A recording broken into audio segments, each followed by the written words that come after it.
Hello दोस्तों, मैं राहुल कुमार स्वागत करता हूं आपका अपने YouTube channel study glow fact में।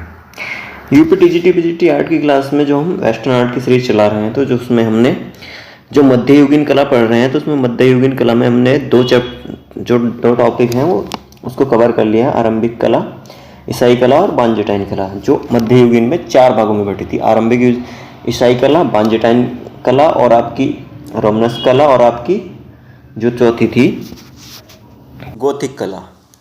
तो जो हमने पिछली क्लास में पढ़ा था, तो वो पढ़ा था हमने बांजेटाइन कला। बांजेटाइन कला थी वो आपकी 330 से 1453 ईसा पूर्व थी, और जो आरंभिक ईसाई कला थी वो आपकी 100 ईस्वी से आपकी 550 ईस्वी थी, और ये थी आपकी 330 ईस्वी से 1453 ईस्वी, यानी चौथी शताब्दी से आपकी 15वीं शताब्दी तक रही बांजेटाइन आर्ट। बांजेटाइन आर्ट का उदय कहाँ हुआ था? तो जो बांजेटाइन आर्ट थी आपकी, वो यूनानी साम्राज्य के पूर्व की राजधानी थी, जिसे सम्राट कॉन्स्टेंटाइन ने 330 ईस्वी में कॉन्स्टेंटिनोपल नाम देकर पूर्वी रोम की जो साम्राज्य की राजधानी थी उसको बनाया था। ठीक, और वर्तमान ये कहाँ है इस टाइम? तो जो टर्की देश है आपका, इस्तांबुल नगर है। टर्की का जो देश है उसका जो इस्तांबुल नगर है वहाँ है इस टाइम जो आज की बांजेटाइन कला है। ठीक, बांजेटाइन कला जो थी वो पच्चीकारी से संबंधित थी। आपके जो रंगीन कांच पत्थरों के टुकड़ों को चिपकाकर चित्रकारी करना पच्चीकारी कहलाती थी। ठीक है, तो आज की क्लास में हम पढ़ेंगे रोमनस कला। तो रोमनस कला जो है आपकी, उसका समय है आपका 1100 से 1300 ईस्वी, यानी कि 11वीं शताब्दी से 13वीं शताब्दी। ठीक, रोमनस कला। तो रोमनस कला की शुरुआत कहाँ से होती है? तो जो आपकी रोमनस कला है, ये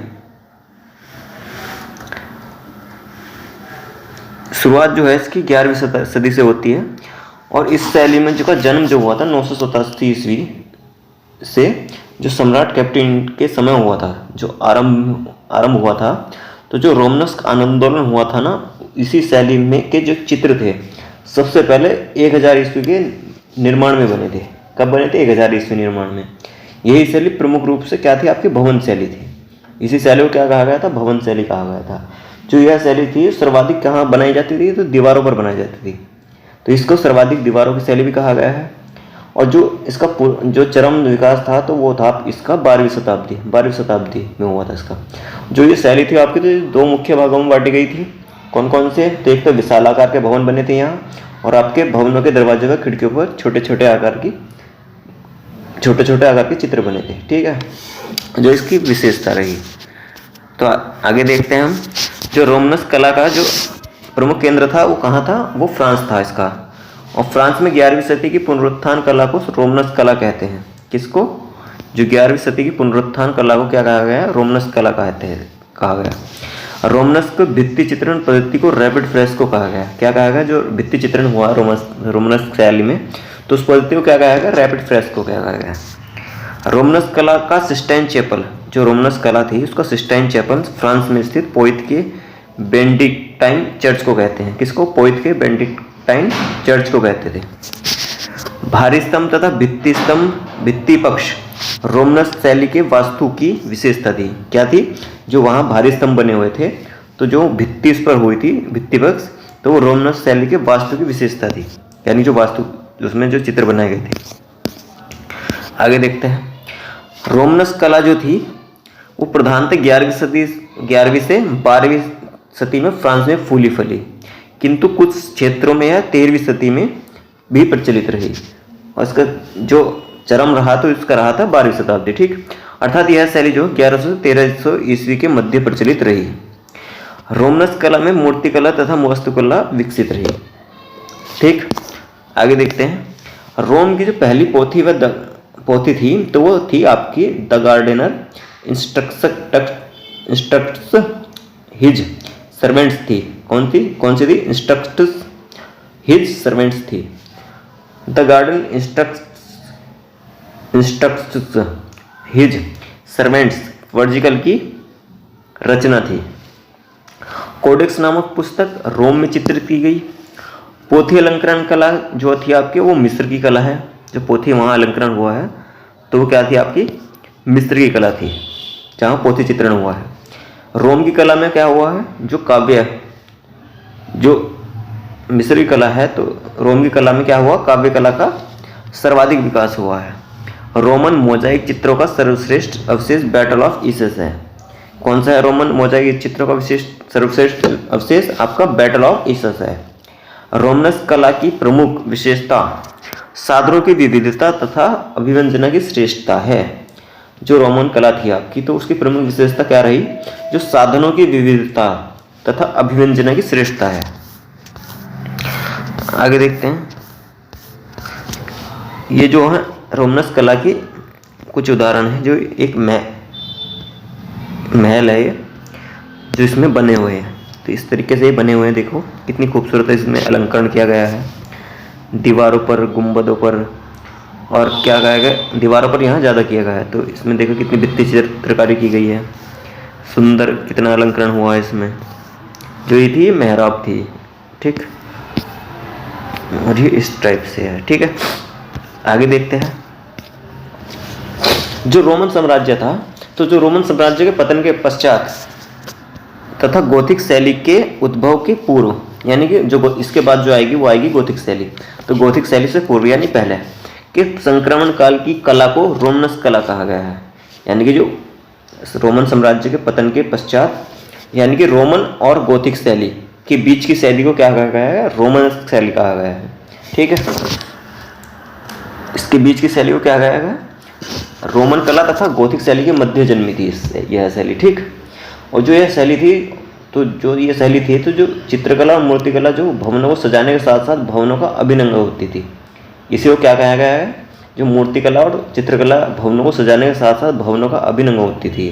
जैसे ये भवन सजाए गए हैं, तो इसको भवनों की शैली भी कहा गया है।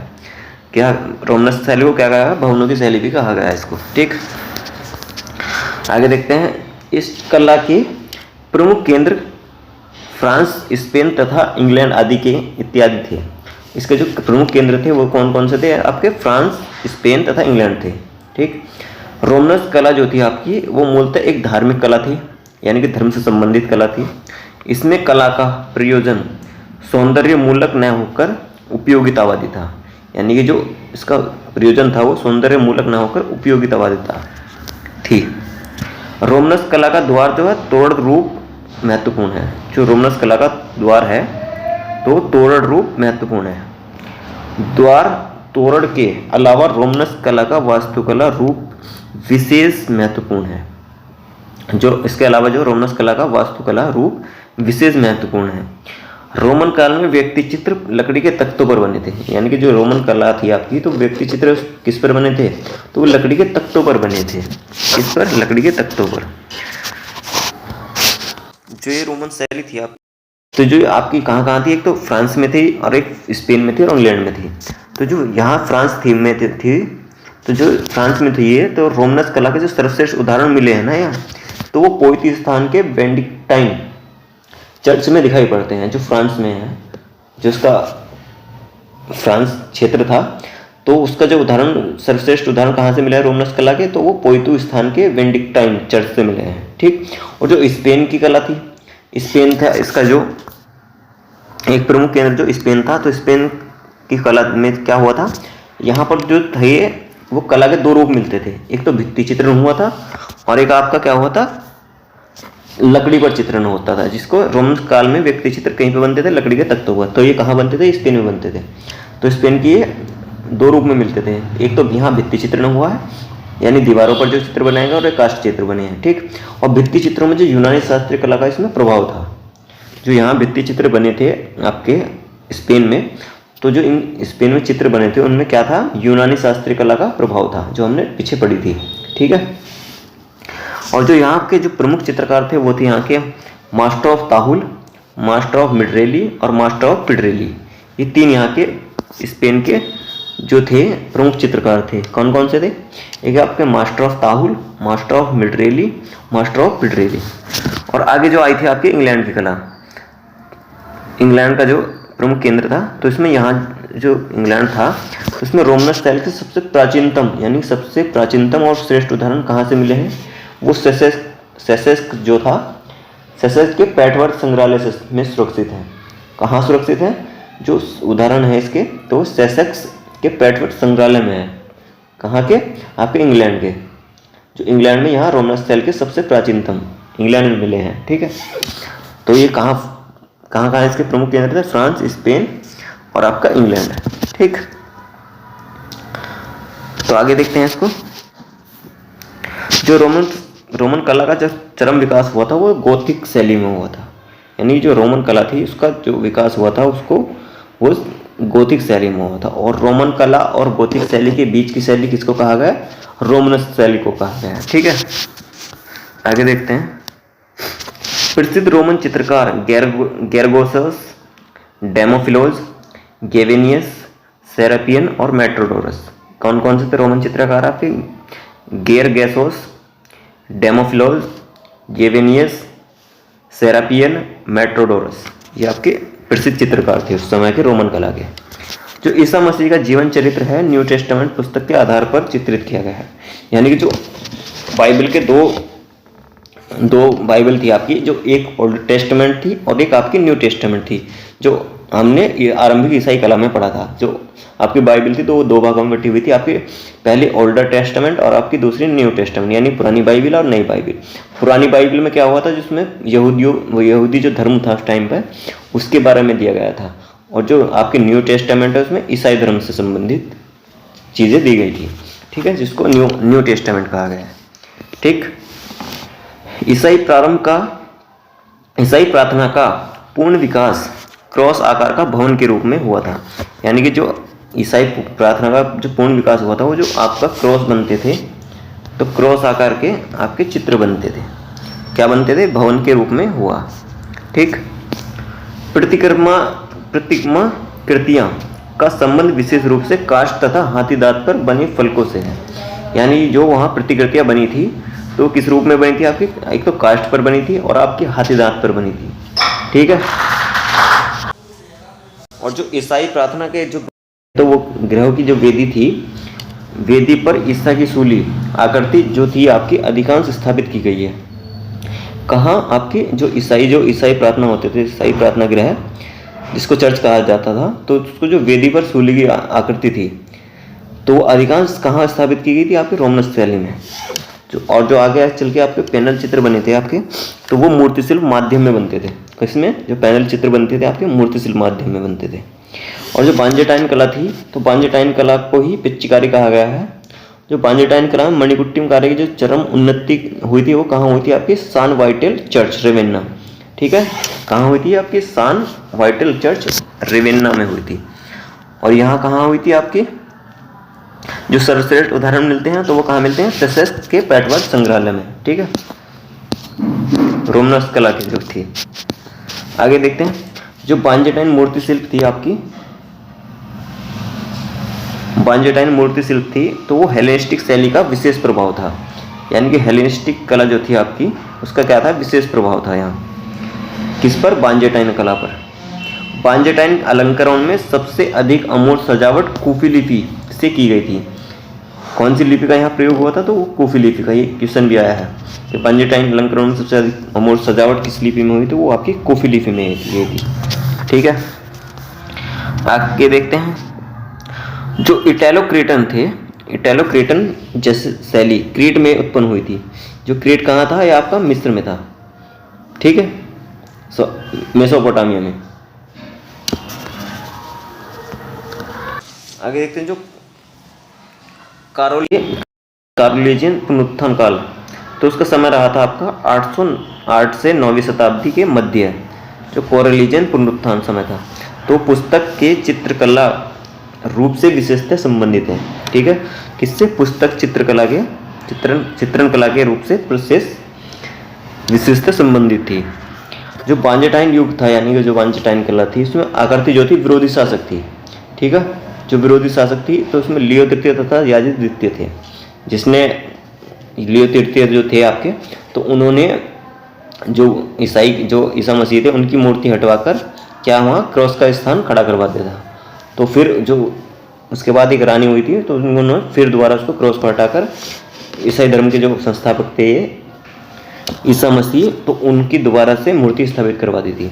ठीक, जो सम्राट थे जस्टियन द्वारा सान वाइटेल चर्च में 546 से 548 ईस्वी के मध्य में मणिकुट्टिम का कार्य कराया गया था। मणिकुट्टिम क्या, जो आपकी बांजेटाइन आर्ट थी। मणिकुट्टिम ये जो रंगीन कांच के टुकड़े थे या पत्थर थे तो उसको मणिकुट्टिम कहा जाता था, विधि जो चिपकाए जाते थे।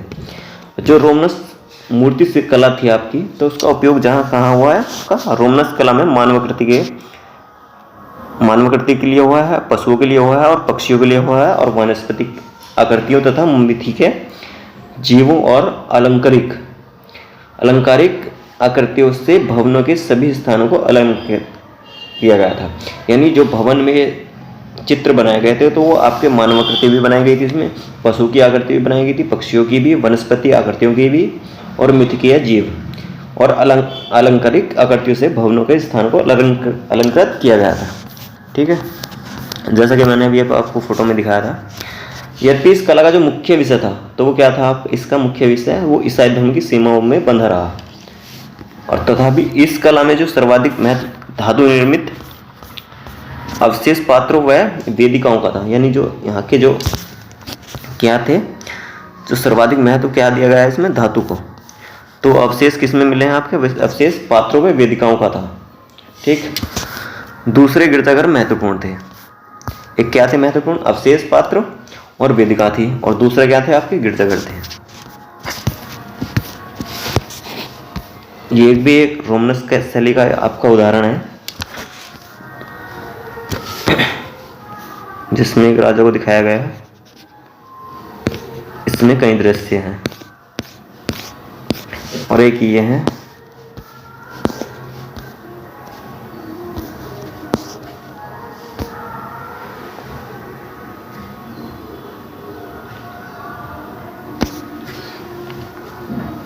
एक ये चित्र है, ठीक है, और इसमें काफ़ी सारे चित्र बने हुए हैं। जो ये क्या हुआ, ये भी एक भवन में बने हुए हैं, और ये गुंबद या दीवारों पर इस चित्रकारी की जाती थी, जिसको भित्ति चित्रकारी कहते थे।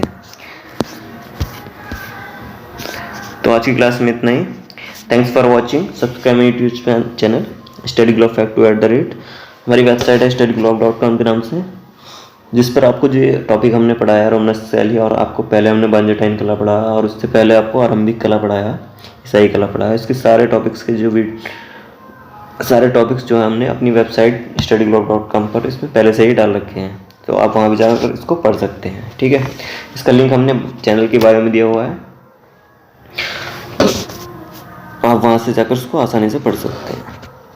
और जो भारतीय चित्रकला और आधुनिक चित्रकार, समकालीन चित्रकार, भित्ति चित्रकार, मूर्तिकार कौन कौन से हैं, वो भी सारी पोस्ट हमने अपनी इस वेबसाइट पर डाल रखी हैं, जिसको आप आसानी से पढ़ सकते हैं। जिसमें आप पाश्चात्य कला का हमने अलग एक टैब दिया हुआ है ऊपर होम टैब में, और आपका जो आधुनिक कलाकार हैं वो अलग इसमें है, और आपके जो कला के तत्व का चित्रकला और आपकी छापा कला और भी अलग अलग जितने भी टॉपिक हैं वो सारे हमने टॉपिक वाइज उसमें टैब में कैटेगरी वाइज दिए हुए हैं, तो आप आसानी से यहाँ पढ़ सकते हैं। ठीक है, और हमारा टेलीग्राम है, लिंक है सरकारी एग्जाम वाला नोट्स के नाम से, इसको भी आप ज्वाइन कर लीजिए। ठीक है, तो चलिए आज की क्लास यहीं समाप्त करते हैं। जय हिंद।